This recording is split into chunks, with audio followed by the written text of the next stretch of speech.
Agni Parthene Despina Achrante Theotoke. Por favor.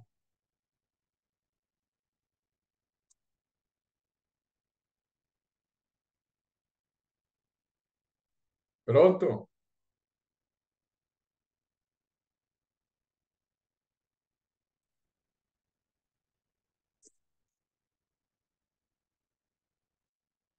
Boa noite, em nome do Pai, do Filho e do Espírito Santo. Amém. Meus queridos, vamos começar nossa catequese de hoje, nossa aula de hoje. Espero que estejam olhando bem esse vídeo, né? Porque estou num outro ambiente. Estou aqui em São Paulo e o ambiente que eu faço é outro, tá bom? Bom, vamos fazer uma oração em nome do Pai, do Filho e do Espírito Santo, agora e sempre, pelos séculos dos séculos. Amém. Cristo subiu aos céus e o Espírito vem à igreja. Bom, hoje nós temos uma programação muito interessante e é a respeito os ofícios litúrgicos, ofícios de orações, o calendário litúrgico do ano, né? Vamos terminar uma parte da aula anterior, que foi o credo, né? Que não terminamos, só para fechar. E aí vamos entrar nas orações que a igreja pratica, as quaresmas também, vamos falar um pouco. Então, falar um pouco sobre a vida espiritual, vida religiosa, vida de oração da igreja, ok? Bom, então vamos começar. Eu vou colocar no grupo algum material que nós vamos utilizar, ok? E vou iniciar com retomando um pouco o significado da palavra ortodoxa. O que significa a expressão ortodoxa? E aqui temos um elemento histórico, porque em 1054, é bom a gente ter muito claro essa passagem histórica, porque em 1054 a Igreja do Oriente e a Igreja do Ocidente, Roma, se separaram. Essa separação, que é um outro tema para a gente conversar, né? Os motivos, as causas, e não se deu assim de repente, foi um processo histórico. Para vocês terem uma ideia, a Igreja Ortodoxa se separou de Roma em 1054, é um momento histórico, um marco. Porém, toda a discussão sobre as diferenças, e que rapidamente eu vou resumir aqui, porque não podemos entrar em detalhes, se deu vários séculos antes, né? Já havia tensões, havia diferenças, havia desentendimentos, mas a separação é basicamente doutrinal e dogmática, né? Havia elementos diferenciais entre Oriente e Ocidente. E a reforma foi no século XVI, 1500 e pouco, ocorre 500 anos depois. Então, a crítica ao papado ocorre muitos séculos antes da Reforma Protestante, né? Então, quando a Reforma Protestante chega e ela aponta uma série e para dizer de uma forma mais branda, desvios, exageros, acréscimos à tradição da igreja, a reforma cria uma outra forma de igreja, rompe com a tradição. Então, é bom lembrar que a reforma é filha de Roma, é em função dos erros de Roma que a reforma cria uma nova forma de ser igreja, ok? Se afastando da tradição apostólica. Assim. Então, a igreja reformada, nos seus diversos e múltiplos ramos, na verdade é uma igreja moderna, né? No pior sentido da expressão moderna, porque rompe com a tradição, rompe com a história da igreja. Bom, então, nesse momento, a Igreja do Oriente assume a denominação ortodoxa. Então, o que significa a palavra ortodoxa? Justo, direito, verdadeiro, assim como também louvor, adoração e glória. Significa que a fé ortodoxa é uma justa glorificação e, portanto, uma fé verdadeira. A nossa igreja ortodoxa, porque a nossa fé é justa e autêntica, pois foi recebida de Cristo, transmitida pelos apóstolos, guardada tal qual foi depositada na igreja. É porque a nossa igreja se chama católica, porque ela é universal, e ortodoxa, porque é fé reta, ok? Onde se encontra o resumo da fé ortodoxa, confessada pela Igreja Católica. O resumo da fé ortodoxa, confessada pela Igreja Católica, se encontra no Credo, chamada também de símbolo de Niceia-Constantinopla, porque foram estes dois santos concílios ecumênicos que aprovaram esta confissão de fé. E então as igrejas ortodoxas, porque são várias igrejas locais, Rússia, Grécia, Sérvia, Jerusalém, Antioquia, Alexandria, Bulgária, Romênia.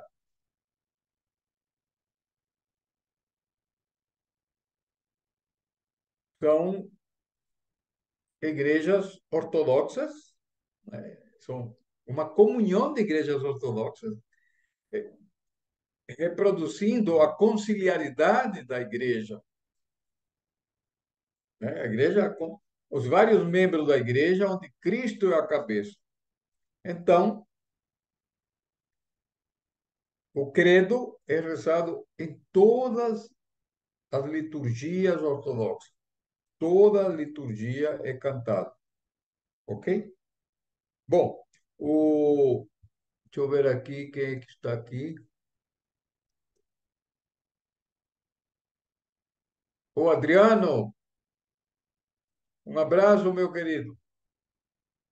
Rafael, este material eu tirei do site Father Alexander, onde nós vamos ter uma série de os ofícios da igreja, estão ali no link. Eu vou compartilhar com vocês, se preocupe não. Então, para terminar essa parte do credo, lembrando que a igreja primitiva, a igreja dos primeiros séculos, a igreja apostólica, a igreja que foi martirizada pela persecução do Império Romano, professava o credo, né, onde estava deliberado quais são os pontos doutrinais e dogmáticos que a fé da igreja confessa. Então, nós vimos na aula anterior que o credo niceno-constantinopolitano foi feito em dois concílios, não é? Então, e nós temos aqui que Cristo, eh, que por nós homens e para nossa salvação, desceu dos céus e encarnou pelo Espírito Santo em Maria Virgem e se fez homem. Foi crucificado por nós sob Pôncio Pilato, padeceu, foi sepultado e ressuscitou ao terceiro dia, segundo as Escrituras. Subiu aos céus e hoje nós estamos comemorando a festa da Assunção do Senhor, que ele subiu, voltou e levou nossa humanidade para o reino, onde está sentado à direita do Pai, de onde há de vir em glória para julgar os vivos e os mortos, e seu reino não terá fim, ou seja, a vida eterna. Creio no Espírito Santo, Senhor, e fonte da vida, e procede do Pai, e com o Filho, e com o Pai e o Filho, né, o Espírito Santo, recebe a mesma adoração e a mesma glória. Vou repetir. Palavra do Senhor Jesus Cristo. Vos enviarei o Espírito Santo que procede do Pai, enviado pelo Filho, mas a procedência é o Pai. E aqui a tradição latina modificou o credo, fazendo um adendo chamado o Espírito Santo que procede do Pai e do Filho. Aí a partícula filioque, modificando a estrutura da Santíssima Trindade. Isso nós vamos estudá-lo num outro momento, que é muito detalhe. O fato é que o triângulo Pai, Filho, Espírito Santo é invertido. Pai, Filho, Espírito Santo embaixo. E ainda mais, Santo Agostinho declarou que o Espírito Santo era fruto do Pai e do Filho, criando uma subordinação. Então, é problemático. Então, mesmo os papas de Roma eram contrários ao filioque. Se não me engano, o Papa João VIII mandou colocar nas portas do Vaticano, em placa de bronze, o credo original. Mas questões políticas, o Carlomagno, por exemplo, obrigou o Papa a colocar o filioque na sua coroação. Então, o filioque é uma heresia que frutificou no Ocidente e o Oriente nunca aceitou. Porque as três divinas pessoas, o Pai é a origem, o Filho é gerado pelo Pai e o Espírito Santo, não é? Ele é enviado, né? Então são três modos, né, completamente diferentes.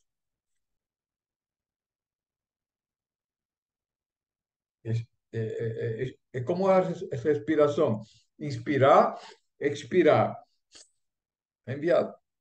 Essa é a imagem, né, que se dá para nós.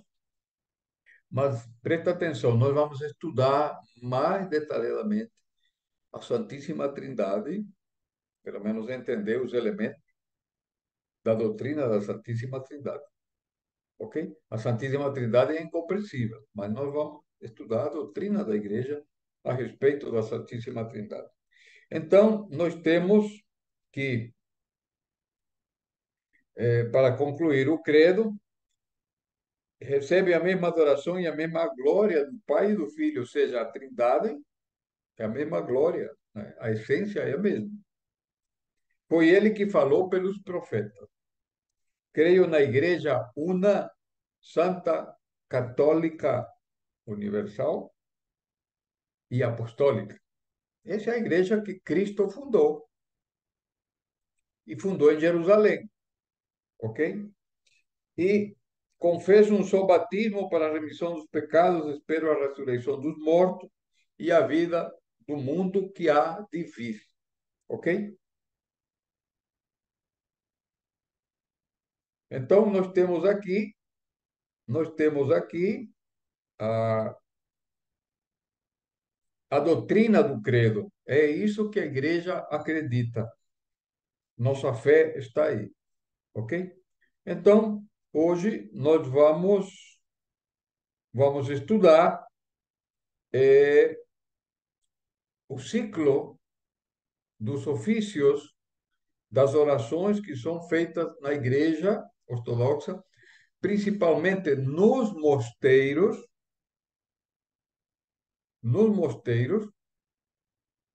e são orações que se fazem diariamente, semanalmente, anualmente, ok? Então vamos estudar agora o esquema do serviço divino, como é chamado. Então nós temos inicialmente as vésperas. As vésperas é um ofício que é feito no fim da tarde. Por que que começamos com as vésperas? Porque na criação, Deus começa a criação o dia pela tarde. E foi a tarde e a manhã do primeiro dia. É curioso, não? Então, o dia, por exemplo, hoje é quinta-feira. A quinta-feira começou ontem, às 6 horas da tarde, da quarta. Então, primeiro vem a noite e depois o dia. Por quê? Porque Deus criou o mundo. Primeiro veio a noite e depois veio, né, a luz, que é o caos. Lembra? No começo era o caos e a terra era disforme e disse Deus, seja feita a luz. Isso significa também que nós fomos tirados do nada para o ser. Esse é o simbolismo. Então, nós vivemos isso a cada ofício de véspera. No meio das trevas surge a luz. Veja que bonito, né? Bonito.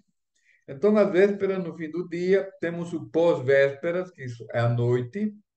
São orações que vão até, às vezes, até meia-noite, as vigílias, não é? E pedimos a Deus que nos proteja durante a noite, não é? Temos também as orações da manhã, não é? As orações da manhã é feito antes do raiar do sol, geralmente às 6 horas, 5 horas, 6 horas, e é feito nos mosteiros. Então, nós vamos ver aqui a sequência dos ofícios. Temos aqui ofício de um dia. Nós temos ofício de um dia, ofícios semanais e ofícios anuais. Por exemplo, a Páscoa é uma vez por ano, né? Liturgia pode-se fazer todo dia, e aí vamos ver o detalhe do calendário. E os ofícios das horas são feitos diariamente, ok? Isto aqui são os mosteiros. Os mosteiros que, eh, que fazem esse esquema de orações. Então, é bom que vocês se interessem por isso. Então, nós temos aqui, vamos ver aqui. Os ofícios da manhã, ou seguindo o esquema, né, da tarde, a nona hora, 3 horas da tarde, depois vem as vésperas, 5 ou 6 horas. Temos pós-vésperas, que é durante a noite, algumas orações, algumas vigílias. De manhã temos as matinas, que pode ser 5, 6, 7 horas, dependendo do horário de cada local. Em geral, os mosteiros temos a terceira hora, ou seja, prima, terça, às 9 horas da manhã. São ofícios de meia hora, 40 minutos. A hora sexta é feito ao meio-dia e a hora nona é feita à tarde, 3 horas da tarde, que é a hora que Jesus Cristo foi crucificado.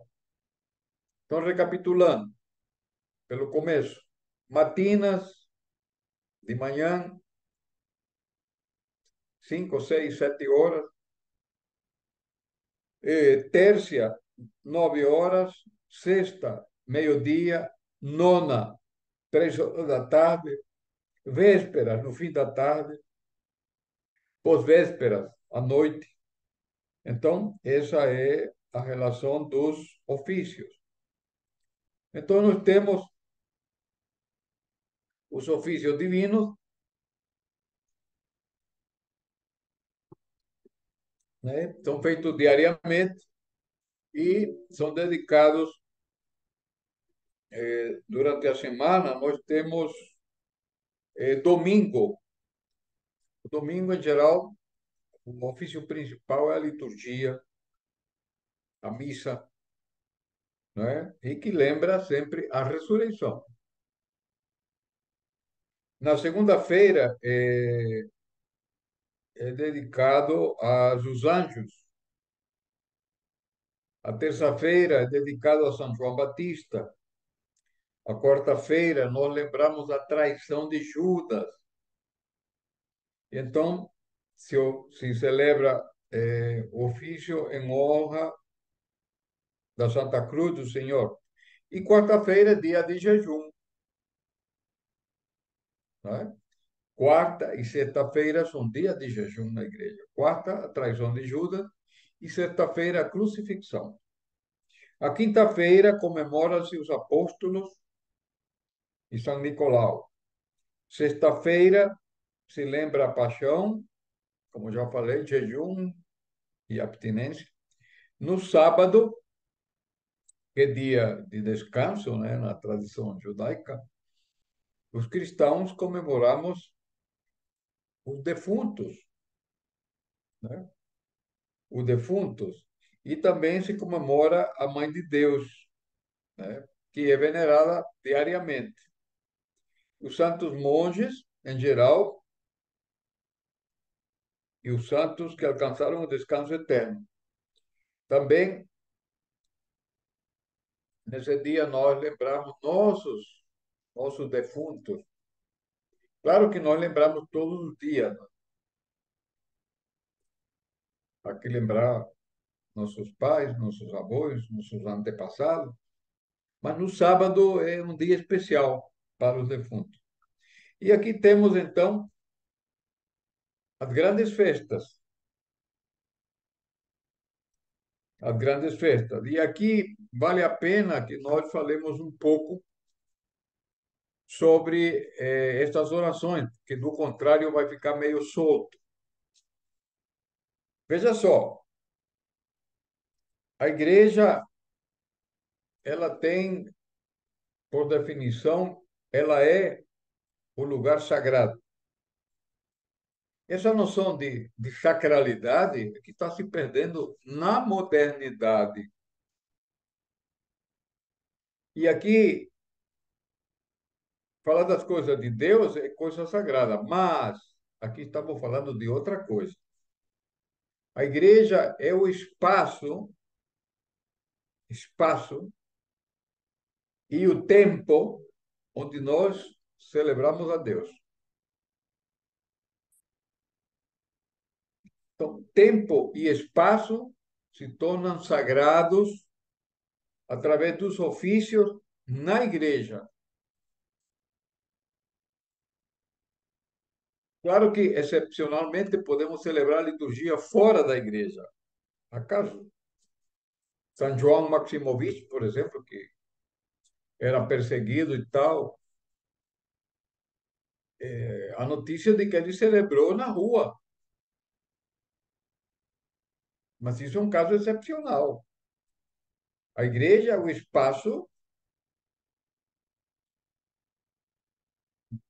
sagrado e onde o tempo torna-se sagrado pelos ofícios, pela liturgia. Deu para entender? E aí temos uma característica que é bom que nossos amigos reformados meditem, porque o tempo nosso, ele é consagrado a Deus através das festas, dos ofícios, das liturgias. Então, nós temos o ano eclesiástico, ok? O que significa o ano eclesiástico? É que nós temos um ciclo, o ciclo litúrgico, não é? Então, fica a pergunta: as grandes festas do Senhor, Domingo de Ramos, Páscoa, Assunção, Ascensão, melhor, em português, Ascensão, Pentecostes, Transfiguração, Teofania, são as grandes festas e marcam o ano litúrgico. A pergunta é, por que que os reformados não comemoram essas festas? Se está na Escritura. Olha, Natal está lá, Páscoa está lá, a Teofania está lá, a circuncisão do Senhor está lá, a apresentação do Senhor no templo está lá, a ascensão do Senhor está lá, a transfiguração está lá, Pentecostes está lá na Escritura. Então, o cristão ortodoxo, ele acompanha o tempo do ano através das festas do Senhor. Nós nos santificamos através das festas do Senhor. Deu para entender? Então, no batismo, nos batizamos com o Senhor. No Natal, o Senhor nasce nos nossos corações. O Senhor é apresentado ao templo. Então, nós oferecemos nossa vida também a Deus, né? Na transfiguração, nós pedimos a graça de Deus para nos transfigurar. Em Pentecostes, pedimos o dom do Espírito Santo. E assim também temos outras festas. Eu já vou ler a sequência, né? Nascimento de João Batista, os Santos Apóstolos, a Virgem Maria, né? Há várias festas da Virgem Maria. Nascimento da Virgem Maria, a dormição da Mãe de Deus, a morte da Mãe de Deus. É uma festa. Nossa paróquia comemora a dormição da Mãe de Deus, quando ela falece e posteriormente, misteriosamente, desaparece e o corpo dela não é encontrado mais. E ela era a pessoa mais conhecida da comunidade cristã, era a Virgem Maria. Então, o túmulo dela não podia ficar um segredo. Todo mundo ia querer visitar. Sumiu a Virgem Maria. Então, a tradição da igreja diz que a Virgem Maria foi levada e isso coroa toda uma vida dedicada a Deus. Não é possível que no final da vida tivesse uma vala, um túmulo, fosse o final da vida dela, né? Ela, que é a mãe da vida, foi transferida para a vida, né? Nem o túmulo nem a morte tiveram poder sobre a Mãe de Deus, infatigável em suas súplicas, inquebrantável nas suas orações. Ela, que é a mãe de vida, aquele que repousou em seu seio virginal, a transferiu para a vida. Essa é uma das orações que nós lemos nesses ofícios.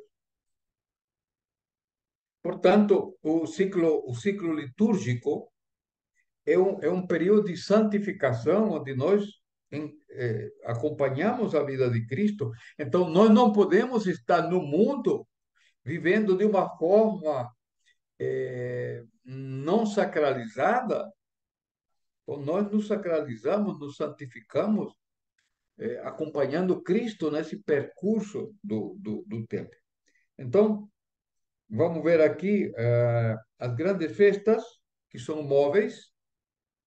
A principal festa da igreja é a Páscoa. Inclusive, eu vou gravar um vídeo sobre o tema da Páscoa lá no meu canal, para falar especificamente da Páscoa, o significado, o simbolismo. Né?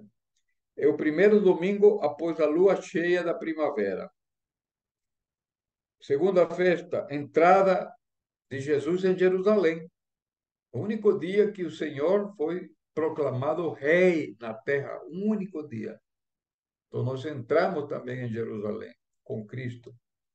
E, ao mesmo tempo, pedimos que Cristo entre no nosso coração, Jerusalém. A ascensão do Senhor, que nós estamos comemorando hoje,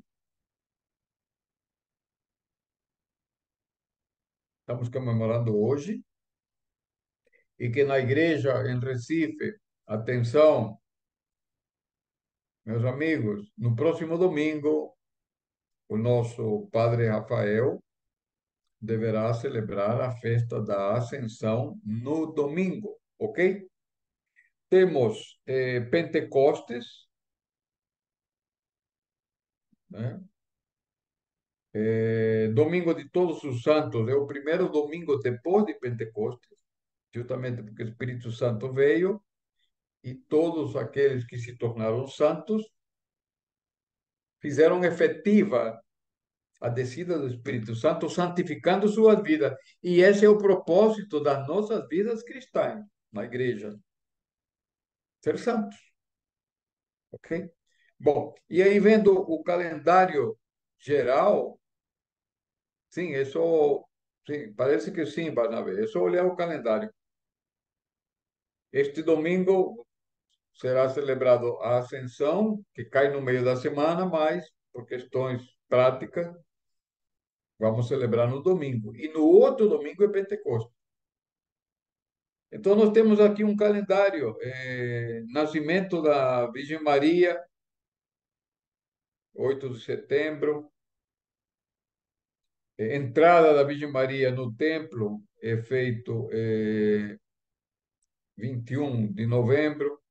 Anunciação da Virgem Maria, 7 de abril, que é chamado início da salvação, quando a Virgem Maria recebe o anúncio do anjo de que será mãe de Deus, de Jesus Cristo. Apresentação do Senhor ao templo, não é? Feito em fevereiro. Batismo do Senhor, 19 de janeiro, teofania. Estou falando do calendário gregoriano, né? Que isso é outro tema que já vou explicar. Transfiguração do Senhor, 19 de agosto. Exaltação da Cruz, 27 de setembro. Dormição da Mãe de Deus, 28 de agosto. Circuncisão do Senhor, 14 de janeiro. Natividade de São João Batista, 7 de julho.